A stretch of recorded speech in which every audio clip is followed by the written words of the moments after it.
Good day, everyone. I hope everyone is doing good. I am to myself.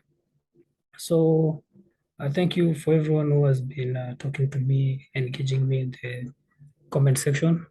I'm really happy, and let's say I just continue giving it my best. So today I'm going to look at the hunger or the food crisis because of the Ukraine and Russia conflict, and I'll focus on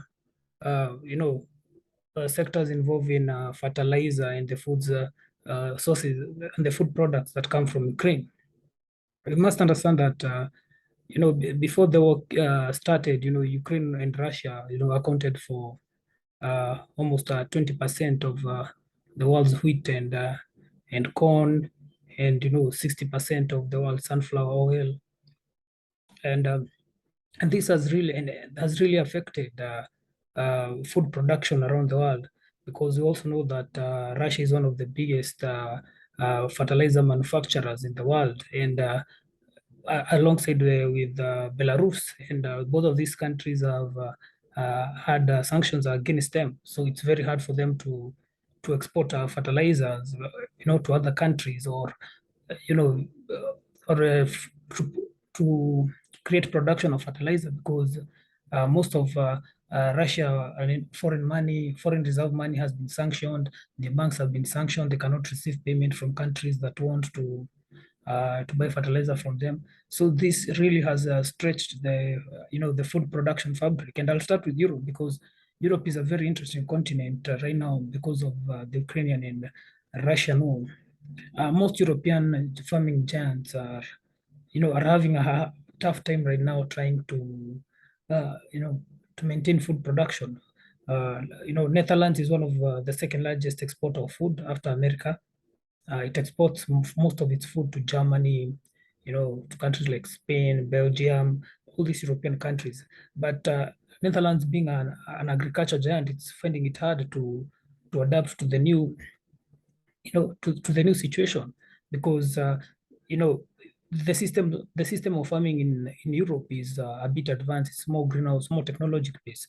So with the rising power costs, you find that most of these companies are cutting back, on food production, because power is used, because I've dealt with greenhouse farming. I understand that you need a lot of power, especially when especially if you're doing large scale, because Netherlands does large scale farming, so you need power to pump the water, to pump to pump the drugs that are used to spray against the pesticides.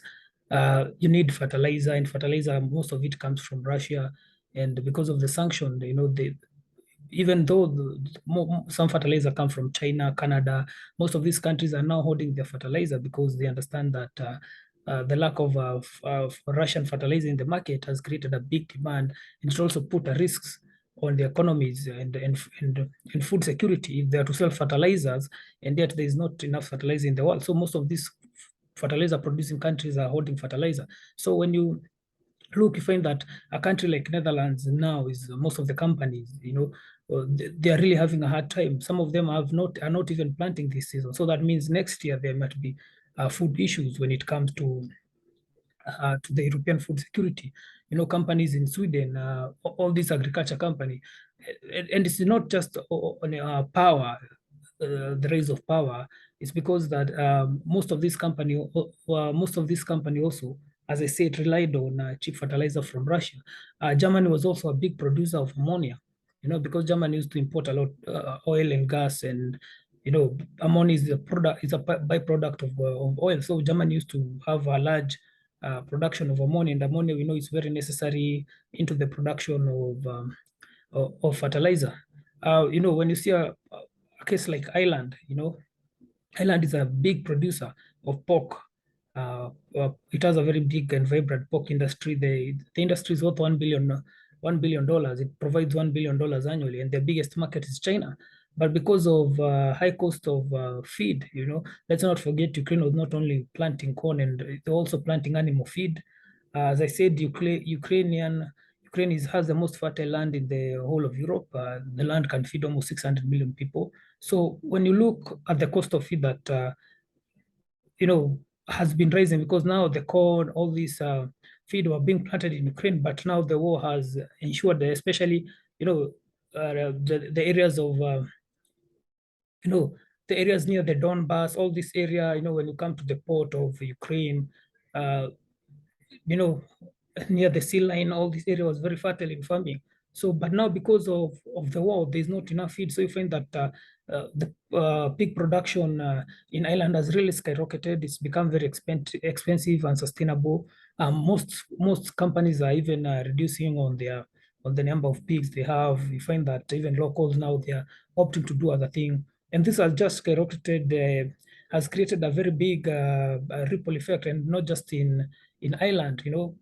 Netherlands has one of the biggest dairy production industries in the world. Germany dairy industry is very strong, but because of the rising cost of feed, this has ensured that they are not able to meet the target, and this is has put Europe and the world at a very tricky position because now most people are not farming. If you are not farming, and remember, this is at the backdrop of COVID. COVID literally destroyed the supply chain and demand, and production went low. And after COVID, most of these companies were now really struggling, to maintain production because the supply chain was disrupted. And immediately when things have started to come back now, the issue of the conflict between Russia and Ukraine, and most of European banks are not willing to lend farmers loan because the harvests haven't been promising since COVID last year. So they feel that this is a very volatile investment that they are not willing to pump a lot of money to mitigate the situation. When you come to Africa, you find that a country like Egypt relied on almost over 60%, of its wheat products used to come outside from Ukraine. So this is really affecting countries all over the world because you find that the fact that grain production is low, and let's not forget also that the last 2 years because of COVID, also the Ukrainian farms have not farmed as they used to farm. So there's less, there's less harvest, and the fact that the war has come, it's even less. And all these countries, they are trying to fight for the same resource. Lebanon used to buy from Ukraine, Egypt, Senegal, all these countries in Africa. They really depend. Sudan, they really depend on wheat and corn from Ukraine. And also the fertilizer situation is not doing it better because where I live, fertilizer has skyrocketed so much. The price of fertilizer has gone up. So it means even farmers are not, don't have, a base where they can, because fertilizer is very essential in crop growing. So the farmers are not really motivated because the fertilizers prices are up, and also you can't just sell your food, your harvest at high price because people also don't have that the income is not fair. So you find that the entanglement between Russia and Ukraine, the war has also shined a light on on countries that countries were not food secure as we thought, and we've come to realize that farming was taken as not as a serious career, but now you can see how it's being seen as a very potent and and serious career. When you look at especially African countries, because African countries, they have issues when it comes to drought, water resources, scarcity of resources, and now you add a burden where there's fertilizer issue. So most African countries, are net importers of food stuff, especially especially these carbohydrates food like wheat and corn. And now the prices have skyrocketed, the fuel prices have skyrocketed, the fertilizer prices have skyrocketed. You find that these countries are now being pushed further and further into some kind of recession or some kind of, a hunger game, a hunger situation, because even this year, where I come from, there's been drought. And as I was saying in the other video, farmers were selling, before the drought, farmers were selling a cow for $1,000, but now some of them are even selling a cow for almost $50, $100, because the drought situation is so bad that some of them don't want to be left with the herd. They just want to sell even a throwaway price so that their herd cannot die because of hunger, because a lot of farmers have lost cattle. So when you look at this situation, you start to realize that this issue couldn't come at a bad time, because countries like most African countries already suffering from the COVID issue. The COVID issue really brought the economies down. There was a lot of stagnation, and now there's the food crisis, because even last year, a lot of farmlands in Africa didn't gear up.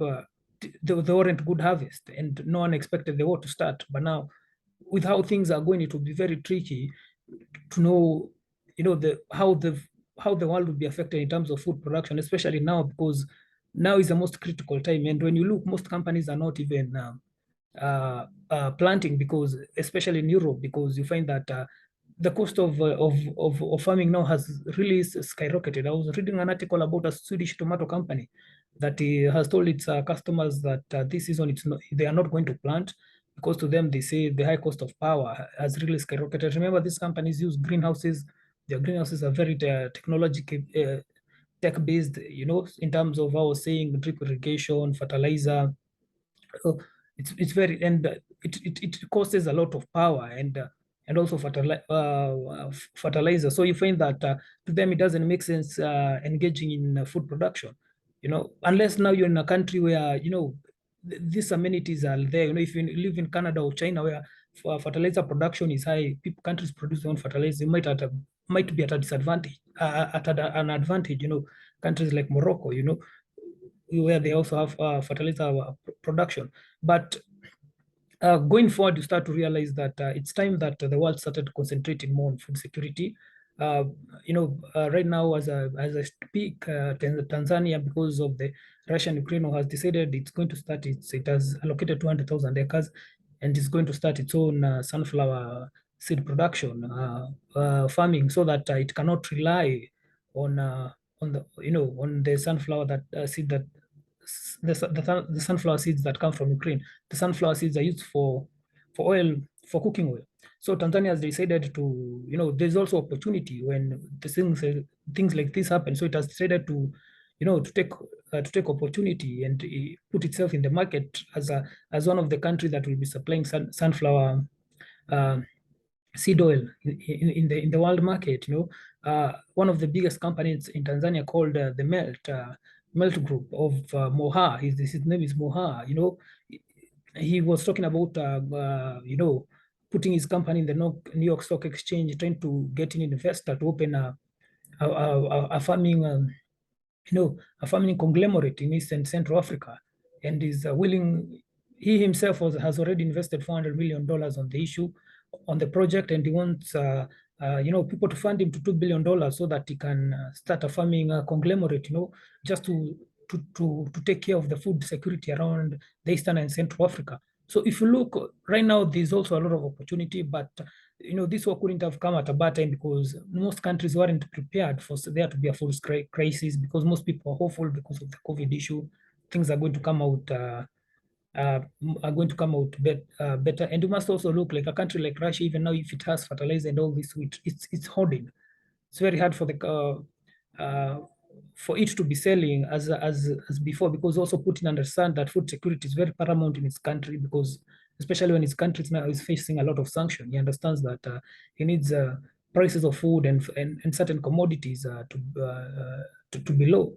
The other day, I was just seeing that Putin is trying to also to cancel the grain deal, saying that the grain export deal that they had with Ukraine, it seems to be favoring Western countries of African countries and the global South country. So even the measures that were made to ensure that there's food security are now being reverted. You can see that this geopolitical game is still continuing, and it's sad that it's just creating a lot of inflation, a lot of high prices.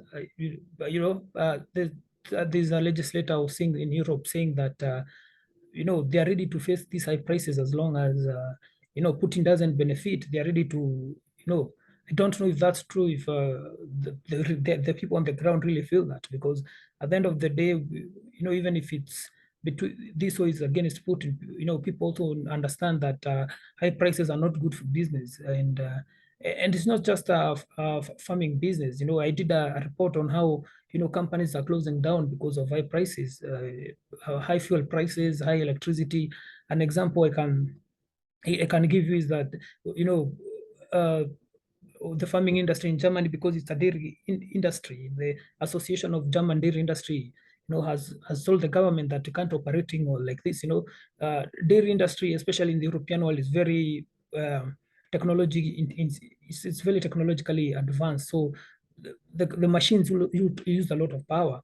And as I said, feed is also given to the cows. And the person was saying that the rising in cost because of wheat. They used to use wheat to bake cakes, and machines are used also to milk cows and the feed. They were saying the cost is so huge. I was seeing a bakery that was saying that his electricity price has gone 5 times up, and he was saying every month used to pay every month used to okay every year per year, according to the bills that he has gotten this month. Per year, normally the bills were 12,000 euro per year. But now, because of the bill that he got this month, when he calculates and the trend goes, he was saying he sees himself paying 42,000 euro per year. This is like 3 times the price or 4 times the price. So it just shows you that the production cost has really, really, really gone up. And it will be very interesting to see how this issue will be addressed. Will there be a hunger crisis in Europe? Because we also know marketers take advantage of when prices, when there's less supply but high demand, and to increase prices. So we'll just see and try to see how everything goes. And I, let's hope for the best, and see how it goes. Anyway, guys, thank you so much. Till next time. Cheers.